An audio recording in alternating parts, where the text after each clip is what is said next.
Legal Advisor to Telford and Wrekin Council's Planning Committee. My initial task today is to clarify and confirm which Planning Committee members are in attendance. So if I could call out the members' names alphabetically and ask each to confirm that they are present.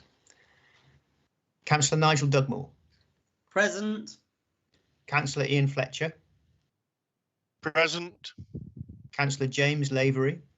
Present. Councillor Jackie Loveridge. Present. Councillor Raj Mehta.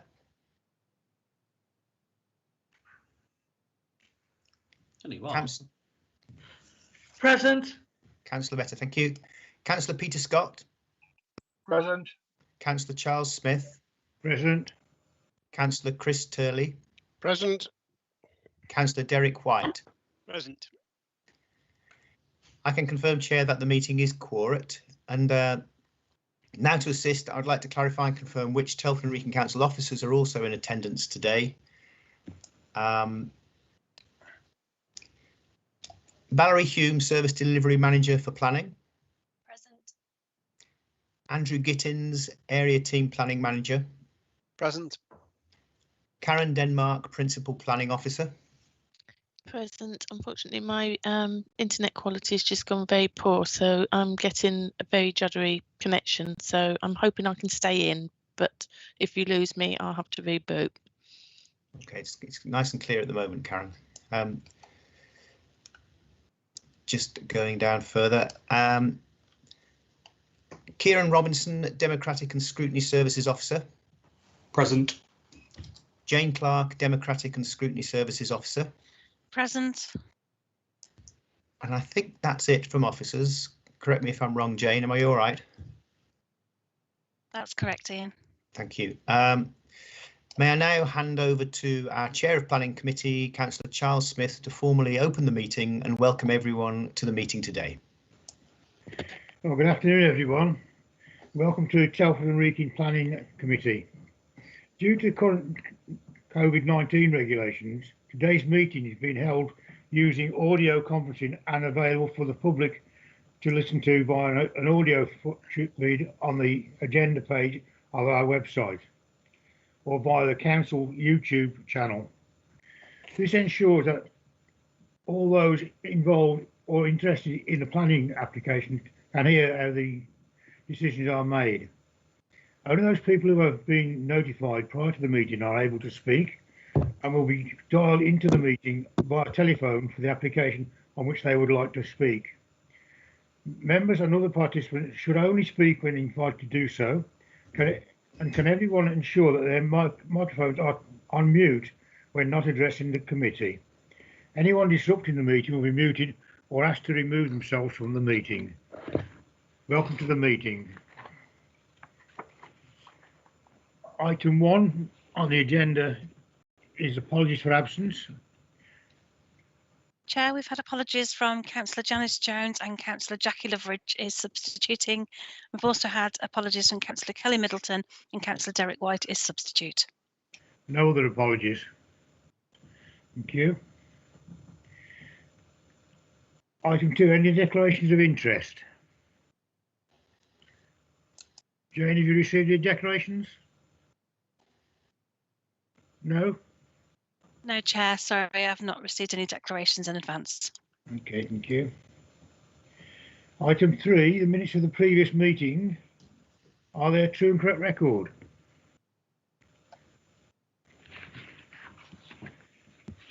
Move them, Chair. Yes, moved. Moved, seconded. Right. Yes, Chair. Ian, can you do a roll call, please?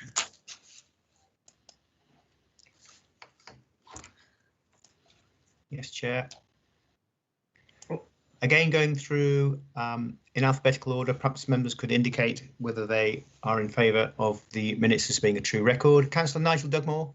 Yeah, I wasn't present at the meeting, so. All right, thank you very much. Sorry about that. Councillor Ian Fletcher. Approve the minutes. Councillor James Lavery. Oops. I wasn't present at the meeting, I'm afraid. Okay, thank you. I don't think Councillor Loveridge was present either. No, I wasn't. I can't remember whether Councillor Raj Mehta was present or not. I wasn't, no. Councillor Peter Scott,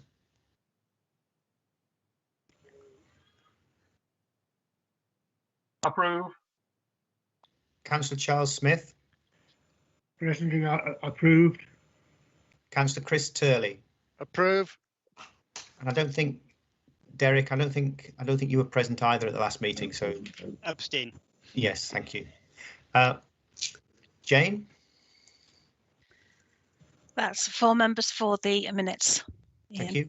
That suffices. Thank you very much. Okay, the minutes are at the last meeting are approved.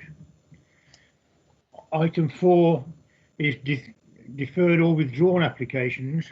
None withdrawn. We've only got one in front of us, and I don't think there's any deferred. Right, Agree. Val? Agree, Chair. Thank you. Right. And no site visits. It's not advisable during this pandemic. Item 6 then, application for determination. And that's the only one we've got on site, and that's 2020/0851, and it's the Roden Solar Energy Plant at Roden. Jane, can you get all the speakers assembled, please?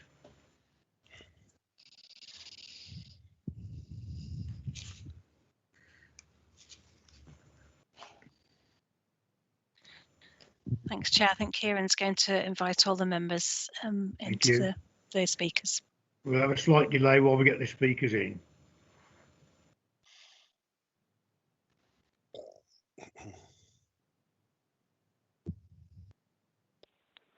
Hello?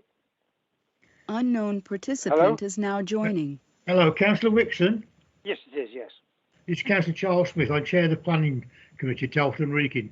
Can you hang on a few minutes, please? We'll get back to you and stay on the line. Yes, okay, will do. Thank you. Unknown participant is now joining. Hello? Hello, is that Paul Bryan? It is. This is Councillor Charles Smith. I'm the chair of the Planning Committee at Telford Wrekin. Can you Hello. stay on the line a little bit, please? Of course. Thank you. Hello. Hello, is that Paul Bryan? It is. This is Councillor Charles Smith. I'm the chair of the Planning Committee. An echo. I think I think there must be one of the public speakers must have the YouTube feed going on at the same time. Right. I think that's how Unknown that. participant is now joining. Chris Cox. Hello there. He's Councillor Charles Smith. I chair the Planning Committee at Telford Wrekin. Can you stay on the line a minute, please, while we start and do the business? Will do. Thank you. Right, we're all assembled. Over to you, Karen, if you're presenting the. Okay, thank you very much. I'm still struggling with my internet connection, so I'm just hoping it will hold out. So this application relates to a site in Roden to the north of the B5062. The site covers around 133 hectares, and the proposal relates to the construction of a 49.9 megawatt solar farm, which would be in sight for a period of 40 years. Access to the site would be from the new access created for the recently constructed broiler sheds and the site maps around these. Since the update was published, we've received 2 further representations, one in favour and one against, and I picked up that one representation in favour of the scheme was actually omitted from the original report in error. The new representation against the proposal raises issues as set out in section 6.1 of the officer's report. The 2 representations in favour of the proposals refer to the benefits to farmland and farming options such as sheep grazing, helping to meet the Climate Change Act net zero target by 2050 and benefits to biodiversity. This morning we've received a further representation from Councillor Bentley in response to the updated report circulated yesterday, and I believe there's been some further updates since then which I haven't actually received and seen, so I'm not quite sure what they say. Anyway, I know that we do have public speakers, so I will pass back to you, Chairman. Thank you, Karen. Councillor Wixon, can you come on, please, and give us your 3 minute worth? Okay, if ready to go. Urkel Magna Parish Council fully supports green energy initiatives. However, in this application, we have several major concerns which we believe have not been satisfactorily addressed despite us raising the issues. The site covers an area of 133 hectares, which is in fact 125 football pitches, of arable farmland and is the largest proposed site in the region, offering no contribution to reduce the carbon footprint either to the parish or to the borough. Arable land that could be used for food production post-Brexit. The loss of land also reduces the area which is earmarked for chicken waste disposal from the two chicken shed developments, one proposed and one existing, that belong to Walker Holdings Estate, the current landowners of this site. Paragraph 8.36 of the report states there are no other developments that may impact on the area, but this is incorrect. I refer to the previous paragraph, and therefore negates the statement made that there will be no further accumulative impact on the area or indeed the parish. Over the past several years, Urkel Magna Parish has had a series of large industrial agricultural developments and the Greenhouse Village development agreed, which have indeed impacted on the community as a whole. The applicant is not a recognised power company, but is representing a consortium company which operates purely for profit. We are concerned that during its life, ownership will change and accountability lost. In this application, if permission was to be granted, there is no realistic viable land management plan, and we refute paragraph 8.35 of the report relating to the use of wildflowers and their management as a viable option. This also applies to paragraph 8.18. The other suggested option of sheep grazing is also not viable because of the difficulties of shepherding a flock of sufficient numbers to graze the land. In real terms, the real option would be pesticides, which over time would contaminate the land being treated. In paragraph 8.94 of the report, reference is made to the application being broadly in compliance with ER1 and NE2, which we believe is not sufficient. It should be either compliant or not. JDM and Pegasus have only supplied how the site will be decommissioned, but there is no sound financial package to implement it, which we believe will leave the council and landowner with a problem of clearing the site at the end of its 40 years life. A just before decommissioning policy is not good practice. At the very least, funding should be in place prior to work commencing. In its present form, this application is not fit for purpose. Until the arguments from our parish representatives, which include the points regarding our main issues of sound land management plan and strong decommissioning structure are in place, we believe it is not possible to make a safe decision either way. At the very least, we believe the decision should be deferred to enable the applicant's application to be presented in a more open and honest way. Thank you. Thank you, Councillor Wixon. Councillor Wixon, you can stay on the line if you want to, or listen via YouTube, or so you know what's going on. Yeah, I'll stay on the line because I can't listen to it on YouTube. All right. Thank you. Okay. Councillor Bentley, your 3 minutes worth. Thank you very much. And good afternoon, members. As the officer has outlined, you have received my written statements, which gratefully one was only sent this morning and circulated. First, it is important you realise that I'm not opposed to solar farms or any renewable energy initiatives. My reason for attending today is to ask that you, as members of the authority, are confident that this application and all its associated documents and information meets the requirement of our local plan and in particular policy ER1. You will have seen in the submission that there is evidence that this proposal will have minor negative impact on criteria 1 to 3, but there is no significant evidence that the application complies with criteria 4 or indeed criteria 5, both of which, when you read the policy, it's instrumental that all 5 criteria are met.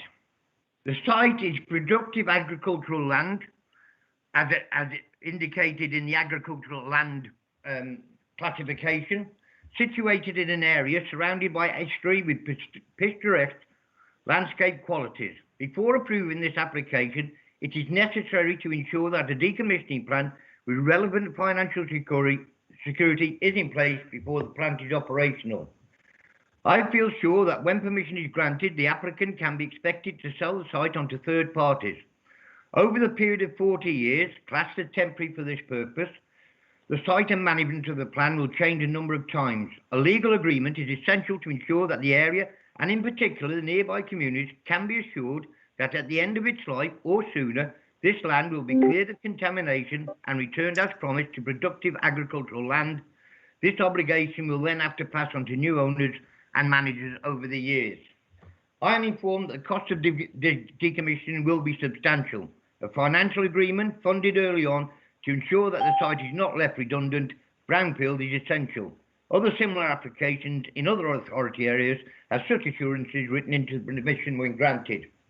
Other matters to take into consideration, please include that other local applications have used this site as a receptor for waste from nearby poultry units.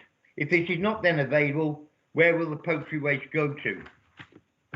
Finally, it is not true that the benefits of this application outweigh the harm. There are no benefits to Roden, Arkle Magna or Telford and Wrekin Borough, as it will not contribute to the borough's climate change target. The only benefits are to the owner of the plant. Another reason why we should not be granting permission until we are absolutely sure this area, after 40 years, temporary period, is protected and does not remain redundant brownfield site. Members, if you have any doubts, you must defer this application at this time in order to be able to satisfy yourselves as representatives of the authority and to be able to be fully informed the decision when missing information is available to you. Thank you, Councillor Bentley. Thank you. Paul Bryan, please. Yes, can I check that you can hear me clearly? Yes, I can hear you clearly, Paul. Very good, thank you. I'd like to thank you, Mr. Chairman, for the opportunity to speak and to thank the planning officer for her report update. My commentary assumes the officer's update and my Friday and Tuesday letters to members have been read.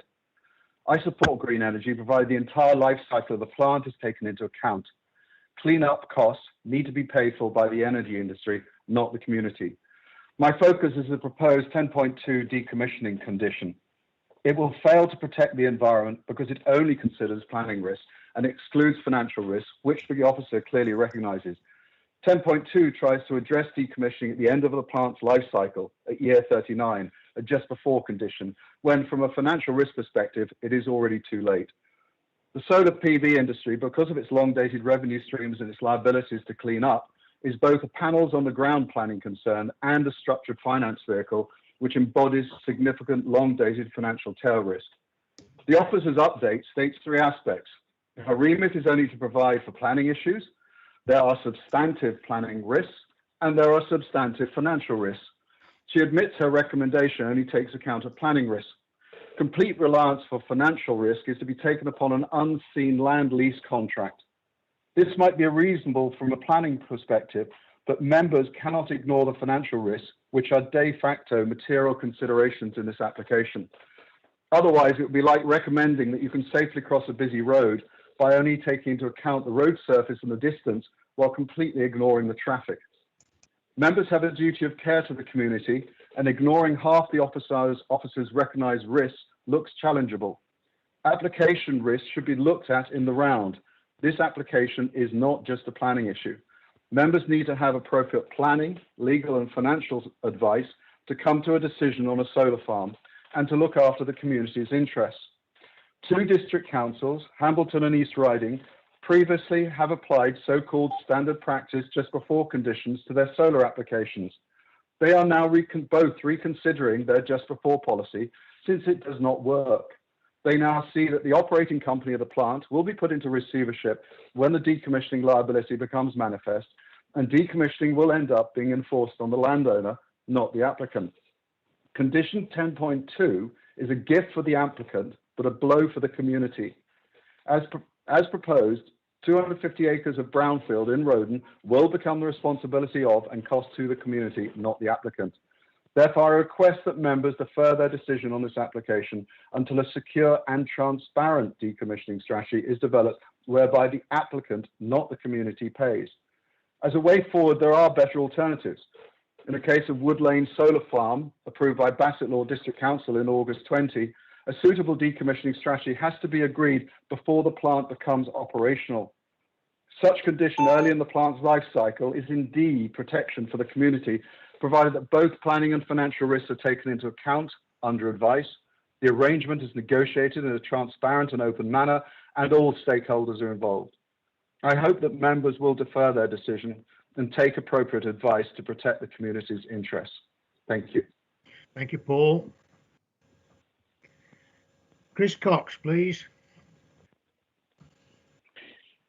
Hello, Chair. Can you hear me? I can hear you, Mr. Cox, yes. You've got 3 minutes. Thank you. Well, good afternoon, and thank you for the opportunity to speak this afternoon. Telford Wrekin Council declared a climate emergency in 2019 and was one of the first local authorities to construct its own solar farm, which helps meet the council's commitment to be carbon neutral by 2030.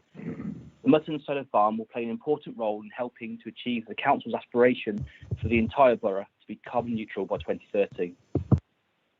It will meet the equivalent energy needs of 15,000 homes and save nearly 900,000 tonnes of CO2 over its 40-year operational lifetime. JBM fully supports the proposed planning condition that requires that the solar farm be decommissioned and that the land be returned to its current agricultural state after its lifetime. This is industry standard, and a similar condition is typically applied to all solar farm planning permissions. And I can confirm there's a legal obligation on JBM to ensure it's decommissioned and funds are independently verified and set aside. Approximately 80% of the solar farm materials, predominantly metal and glass, are recyclable today, and this is likely to only increase over the years. Of course, solar farms, like all developments, do create localised impacts, so we are very aware of the need to find a suitable site and propose mitigation as necessary to limit any impacts. We had early engagement with the parish council and conducted extensive community consultation. COVID guidelines meant we were unable to host a public community consultation day, but we set up a project website with details regarding the proposal, sent leaflets to surrounding neighbours, provided the parish council with poster-style information boards, and offered one-to-one meetings to provide more information. This site has been selected because it's close to the point of connection into the electrical network and has limited constraints compared to other land. The site is not located in a designated or particularly sensitive location, such as an AONB or greenbelt. It is not best and most versatile agricultural land and is graded 3B, which is of moderate classification, and is farmed for cereal crops only due to the amount of heavy clay. From a visual perspective, there are no public rights of way across the site. There are relatively few homes in close proximity, and the land is generally well screened from views. We're therefore pleased that the assessment of the application by council officers and its advisors have essentially agreed that this scheme would be acceptable. As well as the benefits of generating clean energy from the sun, there will be a 53% net increase in biodiversity at the site as a result of the grass and meadow seeding and new hedgerow planting. The parish council and JBM are considering the best way to provide a community benefit scheme, and options provided by the parish council are currently being considered. However, any community benefit agreement falls outside the remit of this planning application. In summary, the proposed development accords with council's planning policy, and we're delighted your officers conclude the benefits of the solar farm clearly outweigh any harm and support this planning application accordingly. We very much hope that you will agree and will grant planning permission today. Thank you. Thank you, Mr. Cox. There are no more public speakers. So we're back to Planning Officer Karen. Yep. Okay, thank you. So, as has been mentioned by the applicant, the land subject of the application is predominantly grade 3B agricultural land. There has been some concerns about the fact that it does cover some areas of grade 2 and 3A land, but these are included in the application site due to natural land boundaries and where these form literally thin slivers on the edges of fields. No equipment is proposed to be installed on the better quality land, and that will be left as natural land and planted up as meadows. The proposed development of the solar farm would require the erection of rows of solar panels, with the arrays having a maximum height. In addition, units and other ancillary equipment would be located throughout the site in a range of what essentially a shipping agreement that they sorry, it doesn't help. It's been a problem today and yesterday. People throughout the town are moaning about the internet, so Can you hear me now? I can hear you now, yes. Okay. Karen, Ian Ross speaking. You might just to test. It might sound better if you took your camera off just for a bit. I know that's not ideal, but if it's on balance, it might be better to hear what you're saying rather than just to see whether that improves things just for a little while, and maybe pop back in a little bit later. Okay, yeah, we'll do that. Okay, so these can be coloured green to limit their visibility. Deer-proof fencing would be erected around the perimeter of the site with motion-censored CCTV on 3-metre high poles. Representations have been received both against and in support of the proposals, although no statutory consultees have objected to the proposals. The objections of the Parish Council are noted. Concerns regarding decommissioning have been addressed in the update report circulated yesterday. The proposal has been considered against the policies in the local plan, with the independent assessment of the landscape appraisal being carried out to advise officers. Policy ER1 is supportive of renewable energy proposals subject to a number of criteria. Analysis of the application has concluded that there are no significant adverse effects on highway safety, landscape, ecology and wildlife, heritage assets, areas or features of historical significance or amenity value. It is acknowledged that there will be some impacts on landscape and amenity value, and there will be less than substantial harm to the setting of Ebury Hill, a scheduled ancient monument. However, these harms are not significant, and the public benefits of the proposals would outweigh the harm. The benefits of the scheme are the production of electricity to power around 15,000 homes per year, the displacement of around 21,500 tonnes of CO2 per annum. These are benefits to the borough and nationally, and helping to meet the climate change agenda. The proposals would not give rise to significant adverse impacts on local amenity or health and quality of life. Mitigation measures, including biodiversity net gains of around 53% and new hedgerow planting, are included in the scheme. I'll just pick up on one point regarding the chicken manure from the existing sheds.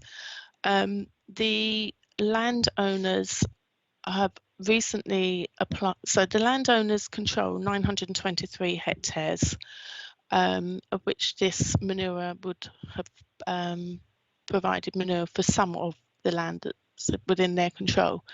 The landowners have also applied for planning permission for some additional chicken sheds on another site. And within that application, there's an environmental impact assessment. And within that, we are considering the environmental impacts of the manure from those proposed sheds, plus the manure from these existing sheds, and their environmental impacts on the land that is available to the landowner, either as it is now, and also with this amount of land taken out should the solar farm be approved. So those impacts are being considered in the other application, which is where they need to be considered. Conditions are proposed to be imposed regarding the reinstatement of the site. As set out in the update circulated yesterday, community benefits are not for the planning system and for the parish council to negotiate with the applicant, and that follows case law of 2019, I believe. Following a thorough assessment of the application and weighing up the planning balance as set out in paragraphs 8.92 to 8.98, it is considered that the proposals are acceptable and are recommended for approval, subject to conditions, with authority to finalise conditions and reason for approval to be delegated to the Development Management Service Delivery Manager, as set out in the agenda. Thank you. Thank you, Karen. It's now for the committee to debate. Who wants to go first? Peter Scott, you were indicated at the start of the meeting. Not at the moment. I want to listen to other members. Okay, first. Peter. Thank you. Anybody else wish to speak? Nigel Dugmore. Yeah, thank you, Chair. Oops, let me just turn the heater off. I did put my hand up, but anyway. It didn't come immediately, Nigel. Right, there we go. Right, okay.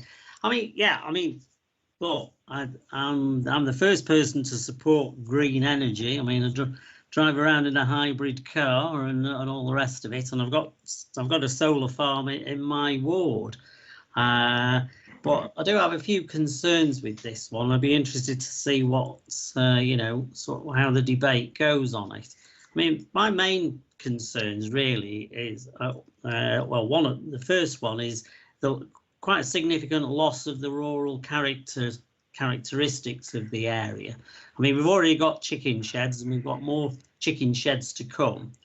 I notice on the that there's an application going to come in for 10,000 metres squared of employment land very close to this site, and of course you've got the solar farm, which is quite large.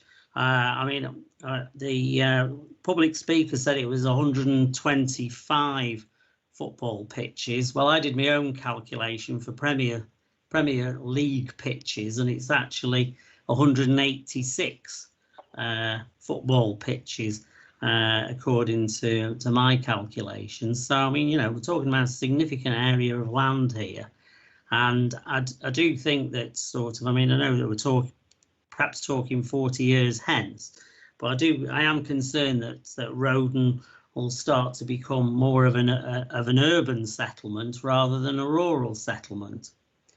Now, I've got a question for the officers here. You know, if this goes ahead and the land is restored back to how it was, is the land then classified as a brownfield site, and therefore will it then mean that further development is more likely to be approved or not? Now then, we come on, there's been quite a lot of, we've seen quite a lot of information regarding decommissioning, and I have to say that sort of, you know, I share these concerns, because I think in a 40-year operation, to only have a 1-year decommissioning period, to me that seems a bit short. And as I know from the report, that for there to be a decommissioning, for decommissioning to take place, there has to be an ecological assessment report. Now then, is that done before? Another question for the office: is that done before the decommissioning, the 1-year decommissioning period, or is it done as part of it? In which case, there's very, very little time then to assess the results of the ecological assessment report. I mean, to my mind, I think that the decommissioning period needs to be longer, certainly, to make sure that everything's looked into and nothing's rushed. Now, the other thing is that also there's been questions over the funding, and yes, I think it's quite important that we need to know who's going to be paying for this decommissioning, and obviously the money's set aside during the operation of it, because as one of the public speakers points out, you know, you could end up with a situation whereby the company somehow goes into liquidation, and then we're left with a solar farm to clear up. Now, I appreciate that sort of there might not be many of us left in 40 years' time. I don't think I will be, but you know, sort of obviously we're leaving it for a legacy for people who follow us. Now, you know, in the report it does say 8.9.4. It says minor adverse effects on the landscape. Well, you know, as I said, 186 football pitches is quite a significant impact on the land. Now, I do notice that one of the public speakers and in the amendment reports that other authorities have put conditions in there to make sure that all the decommissioning is all laid out, and all these queries with the decommissioning process is addressed before operation can start. And I think that would probably be a very good thing to add as a condition. So really, I'm still in two minds. I would love to be able to support it, but I think we've got some serious questions, and and you know, sort of if the committee does decide to defer it, well, then I'd much prefer to defer than to make a rash decision now, which future generations are going to have to deal with. Thank you, Chair. Thank you, Nigel. Derek White, you've got your hand up. Thank you, Chair. Just take it down. There you go. I was only called in reserve and I only received the notification this morning, but since then I've been doing quite a bit of research on it, to be honest. And the first thing I did was talk to our officers who run our solar plant, our solar area, because I thought to myself, well, you know, is it like for like? Is it reasonable that if we, you know, we pass one, why should we use the other? And asking what problems they've run into. I also thought to myself, just like everybody really is, what happens if this company goes bump in the night? Well, the average rent of the land that's across the country is between £800 and £1,300 per acre. Now, if the farmer or whoever owns the land gets even roughly about £1,000 an acre, that's £130,000 a year, and that's for 40 years. That comes to £5.2 million.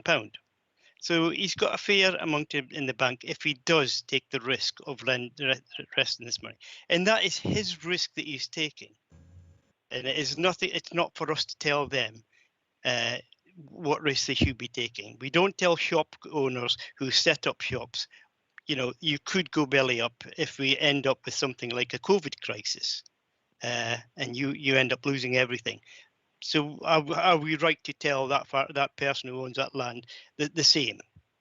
So the other one was that it was about what is the problems happening within our own their own area. Have we had any complaints? We haven't had any complaints other than minor complaints regarding the screening, the hedging.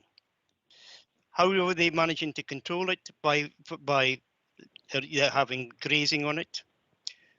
The earlier speaker actually dismissed this straight away, saying you can't do it. The question is, why can't you do it? The area that I was most concerned with is that when you look at the rate, it does say land grade 2 and also grade 3A. If you look at the national guidelines, the national guideline says you should not be putting solar farms on land grade A, and you have to justify it really hard if you put it on 3A. So the question to the officers are, give us a breakdown of what is land grade 2, what is a land grade 3A. I'd like to know what the quantities are of that land within the boundary. I heard her say very clearly it's only little strips of land, but there should be a division and it should not be built on because it is meant for agriculture. When it comes to land from 3B, then there isn't any problems and you don't have to justify it. That's according to national guidelines. When on my research this morning, I actually looked through them, and there is very few areas in this country where solar farms have caused any sort of problems regarding diversity, regarding the animals, regarding anything. Indeed, in many cases, you can use these solar farms to actually enhance diversity. You can actually help culture. You can by growing flowers, by actually putting, as we've got beehives on our site. We have got an encouragement of actually animals to be able to use it as almost a green network because they're not harmed by the activities on that area. The areas that are very clearly we need to make sure is that they're secure. There is much natural bonding, so you use this little false methods of actually security, but security is the biggest essential as far as what's coming through in the research. Thank you. Thank you, Derek. Can I ask Karen, the planning officer, to come back and reply to the points that have been made, please? Yes, certainly. I'll start with that last one first because I've just found I thought I'd include it in the report, so my apologies. So grade 2 land is 0.2 hectares. and grade 3A land is 3.6 hectares, and grade 3B land is 116.9 hectares. And then there's 2 hectares of non-agricultural land. So it really is very, very minor, and it literally runs. There's some around the Coppice Point and Springs bit, which is grade 3. And I do have a map, but I daren't try and show it because I'll probably kill the internet if I do. But there is a map that does show the areas of grade 3 and 3A and 2 land, and it's, you know, it really is a small part of the site, and most of the grade 3A land is up by Mittens Coppice and Poynton Springs, around the outside of that, and that area is proposed to be used for landscaping as a barrier buffer to that particular area. Sheep grazing. Well, the BRE, in conjunction with a number of stakeholders, including the NFU, have produced a document called Agricultural Good Practice Guide for Solar Farms, and that talks all about sheep grazing, chickens and poultry, wholly suitable. And in fact, the low intensity grazing is actually good for biodiversity and beneficial to the grasslands planted around the panels. And 95% of solar farms in operation at the time this guidance was written was still available for agricultural purposes, albeit maybe different to the purposes for which they were previously used, so they may not be used for crop growing, but they're now used for grazing. That's that one. Bassett Law. Interestingly, their condition actually says at the end of the 30-year period, the solar array and the ancillary equipment shall be removed from the site and returned to its former agricultural condition, in line with a decommissioning strategy, which shall include the method of control of vehicle movements to and from the site, and shall be submitted to and agreed in writing by the local planning authority prior to the site first becoming operational. Can't see anything in there regarding money. Can't see anything in there about the issues that are being raised. And I've checked Bassett Law's subsequent planning approvals for solar farms since this one, and actually they've gone back to the more what we call national industry standard condition, such as that proposed in this officer's report. No, it doesn't become brownfield land. It is agricultural land. It stays agricultural land. It will be agricultural land at the end. The ecological assessment would be part of the decommissioning plan. So the ecological assessment would need to sit alongside the decommissioning plan and advise how the ecological aspects of the site will be protected during the decommissioning. So that's where we're seeing that. The additional chicken sheds aren't near this site. They're further over near the bridge, near the Mill House bed and breakfast over that way, Rodenhurst Business Park. Sorry, my brain failed me for a moment there. So the additional chicken sheds are over there, so not immediately on top of this site. And yes, there has been a new application in for the commercial development, and that's to replace the existing glass houses on the nursery on the opposite side of the road. We've literally only just received that application and we haven't had a chance to consider that yet. I believe that's all of the issues that I've got jotted down here. Thank you, Karen. Back to the committee. Anybody want to speak? Peter Scott? Yeah, thank you, Chair. I'm glad I listened to everyone's comments on there because they tend to sort of run alongside mine, particularly Councillor White. Unlike the solar farm on Horton Lane, this one is set quite a long way away from the main road, so it doesn't really, visually it's not a problem. I often find if people say, I support climate change and renewable energy, but it does sort of suggest they just don't want it around the area. I think this is what we need in the whole of the country. And if it doesn't go here, where does it go? It'll have to go somewhere else. And the people over there will be saying, no, not in this area, please. I think it's a reasonable situation for it. I do understand the position on the decommissioning plan, but when you look at it as black and white, do we need renewable energy? Do we need solar farms? I think we do. And so I can't see, or I haven't heard anything yet that would make me not support this. So as we stand, I would be happy to support this going forward. Thank you. Thank you. Thank you, Peter. Ian Fletcher, you've got your hand up. Yes, thank you, Chairman. I'm like my other colleagues have been going through this very carefully, this application. First of all, I do welcome having a solar farm. I'm a great believer in solar panels. I've had them on my roof for some time, and they sincerely help. And I might even have a hybrid car or even a fully electric one in the future. But getting back to this application, I've read through all the comments and all the information provided. And it would seem a lot of the concerns that have been raised, especially recently, is the decommissioning of the site and the financial cost of it. Now, the site does have to be decommissioned, and the recommendation has before us today has the sort of, I think the officer mentioned standard wording. That's the wording that's in the planning policy guidance, which says that you have to put a wording something like that. I think we should actually have a more stronger wording that as a condition for granting it, that we have a decommissioning plan available for us, because it's not for us, it's for whoever's here in 40 years' time. And much as I want to be, I don't think I'm going to be here, and neither are a large number of the people present.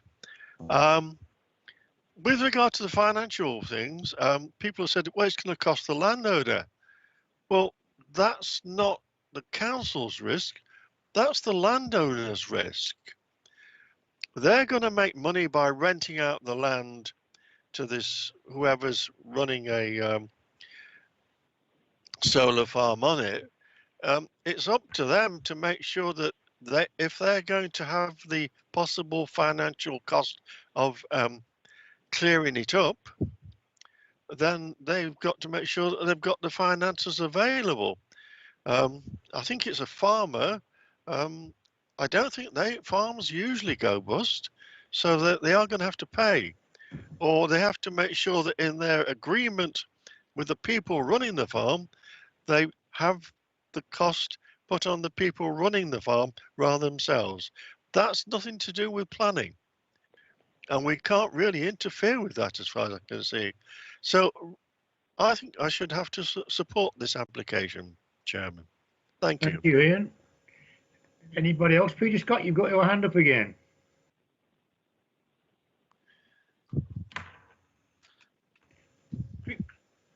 Chris Turley. Oh, thank you, Chair.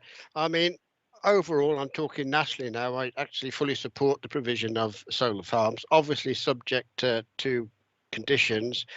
I'm not a technical person, and from what I've heard today, I think we've covered that. But I believe this the application, which proposes to develop around 49.9 megawatts for a period of 40 years.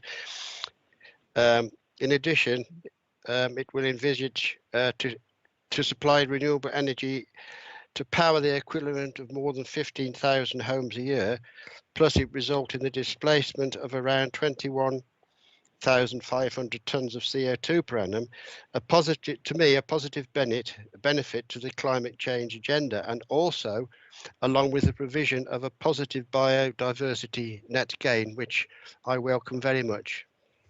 Thank you, Chair. Thank you, Chris. Derek White. Sorry, Chair. The only part I forgot to mention was that and I do sympathise with local people who have to, you know, I think it becomes something you get used to anyway, and I think if it's covered properly by nature and by the uses of wire and everything else to make sure that it's a safe and secure place, what is the benefits to the local population? And there seems very, very few, but in some cases, it seems that you can, the company can offer a reduced rate electricity to the local and the people in that environment. That in some way offsets the displeasure of actually having something like that there. Now, I'm not saying we can enforce that, because we can't. But if a company is going to be there for 40 years, I think they would be very wise to actually try and work with the community rather than against it. Thank you, Derek. Any other comments? Nobody's got their hands up.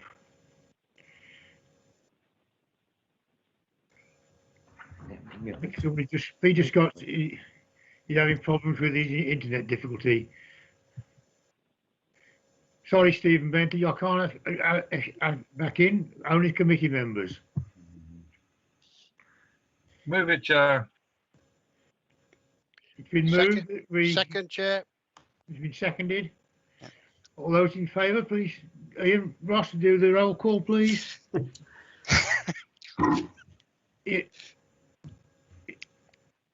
Ian Ross. Thank you, Chair. I'm here. Just trying to get my list. There we go. Perhaps the recommendation has been put to me. Actually, Chair, may I make one suggestion that normally we have in the recommendation a proviso that delegated authority be given to the service delivery manager to finalise conditions. It's a standard clause, so perhaps I could suggest that can be inserted in the recommendation, just to give Val and her team scope to make minor amendments to change to the conditions as required. Is that the opportunity to do what the committee wants with it? Thank you. Thank you very much. Before it's called. I think what Ian Fletcher came up with was a very reasonable solution, was basically saying that we can, as a committee, say that we would like a much stronger decommissioning policy in there, or a much clearer decommissioning policy in there, and make that dependent on us, the granting of permission, which would fall in with very much what Ian's been saying, making minor changes. Thank you. And I'd like to move that, Chair, unless Valerie's telling me I can't. It's been moved that we allow the delegated. Chair, just before, in terms of we move for that, and just in response to Councillor White's comments, yes, we can look into that and obviously word that appropriately. And it's just also to give you confidence in terms of what planning conditions are. As a planning authority, we have controls through our legislation that ensure that conditions are followed through. And this ensures, therefore, if the applicant at the end of the decommissioning or at the end of the period, and this doesn't happen, we have powers to go in and enforce against those, and that'll be through a breach of condition. And if the applicant or the owner doesn't take action in terms of that, then we can prosecute, and if absolutely necessary, take direct action ourselves. And those charges go back to that landowner in terms of who's has a responsibility for that land. So I just want to give you a bit of reassurance in terms of moving forward that planning conditions are there for a reason, and we can enforce appropriately and have the legislation back up to do so. Thank you, Val. We're back to Ian Ross. Councillor White has actually moved that we allow the delegated the clause. I assume that's agreeable to the committee. Yes, Chair. Yeah. Subject. Yes, Chair. Thank you very much. So subject to that minor amendment to give Val ability to finalise the conditions, which is a standard brackets clause that we usually put in. I'll go through members in the usual way. Councillor Nigel Dugmore. For. Councillor Ian Fletcher. For. Councillor James Lavery.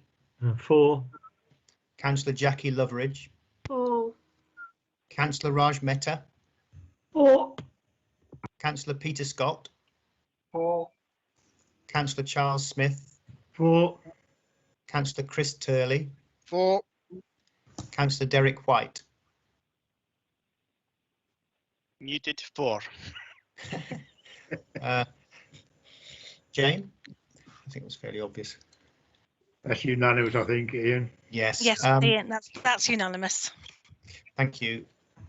So that development is allowed then, subject to the conditions in the report.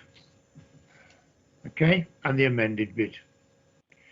Okay, that's allowed, and that's the only application we've got today. Thank you all for attending. Thank you. It's had a fair airing. It's nearly an hour we've debated this, so I think it's fair. Unknown Thank you all for participant is attending. now exiting. Thank you. Thank you, Chair. Thank you, Chair. Unknown participant is now exiting. Farewell. Bye-bye. Unknown participant is now exiting. Thank you, Chair. Bye. Bye.